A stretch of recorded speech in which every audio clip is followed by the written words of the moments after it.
নমস্কার বন্ধুরা, আমি কৃষ্ণভাই কিচেনে আপনাদের সবাইকে স্বাগত জানাই। আজকে আমার রেসিপি হলো সোয়াবিন কারি রেসিপি। তো আমরা বাড়িতে তো প্রায়শই সোয়াবিন বানিয়ে থাকি, কিন্তু আজ একটু আমি অন্যরকম ভাবে বানানোর চেষ্টা করেছি।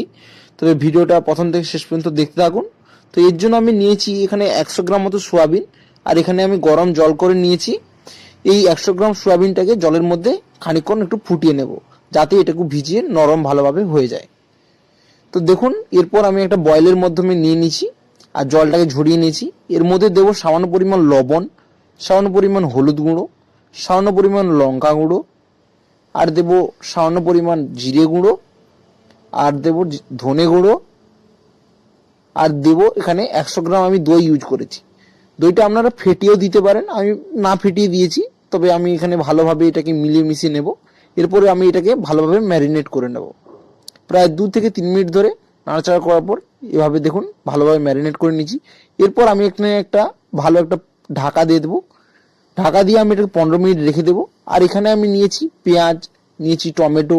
এরপর আমি গ্যাসের ফ্লেমটাকে জেলে গ্যাসের মধ্যে কড়াই চাপিয়ে দেবো সরিষার তেল। সরিষার তেল দেওয়ার পর আমি পেঁয়াজটাকে হালকা ভাবে ভেজে নিতে হবে, হালকা লাল লাল করে ভেজে নিতে হবে।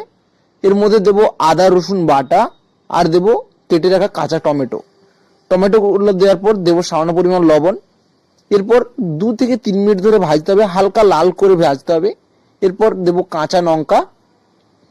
এরপর আমি একটা পাত্রের মাধ্যমে নিয়ে নিচ্ছি, এটাকে আমি গ্রেট করে নেব।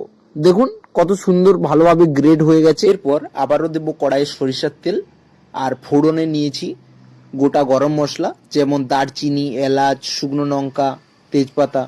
এরপর আগে থেকে গ্রেট করে রাখা মশলাগুলোটি এর মধ্যে দিয়ে দেবো, আর মশলা ধোয়া জলটাও দিয়ে দেবো যাতে একটু পাতলা হয়ে যায়। এরপর এই গ্রেভিটাকে 2 থেকে 3 মিনিট ধরে ফোটানোর পর আগে থেকে ম্যারিনেট করে রাখা সোয়াবিনগুলোকে এর মধ্যে দিয়ে দেবো। সোয়াবিনগুলো দেওয়ার পর লো ফ্লেমে এটাকে প্রায় 2 থেকে 3 মিনিট ধরে এভাবে নাড়াচাড়া করতে হবে। আর যখন দেখবেন লেগে যাচ্ছে, তখন সামান্য একটু জল দিয়ে এটা ফুটাতে হবে। কখনোই হাই ফ্লেমে দেওয়া যাবে না, তাহলে নিচে লেগে যেতে পারে। এরপর এটা 2 থেকে 3 মিনিট ফোটানোর পর আমি এটা জল অ্যাড করেছি। জল অ্যাড করার পর সবার শেষে দেব গরম মশলা, আর উপর থেকে ছড়িয়ে দেব কাঁচা ধনে। এটা দেওয়ার পর এটাকে একটা চামচের মাধ্যমে এটাকে আবার একটু নাড়িয়ে চাড়িয়ে নেব। এরপর গ্যাসের ফ্লেমটাকে অফ করে দেব।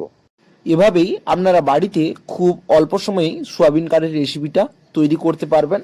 আর এটা লুচি, রুটি কিংবা পরোটার সাথে আপনারা ট্রাই করতে পারেন। আশা করি আপনাদের ভালো লাগবে। আর আমার এই ভিডিওটা ভালো লাগে থাকলে অবশ্যই ভিডিওতে একটা লাইক করবেন, আর চ্যানেলে নতুন এসে থাকলে চ্যানেলটিকে সাবস্ক্রাইব করে রাখবেন।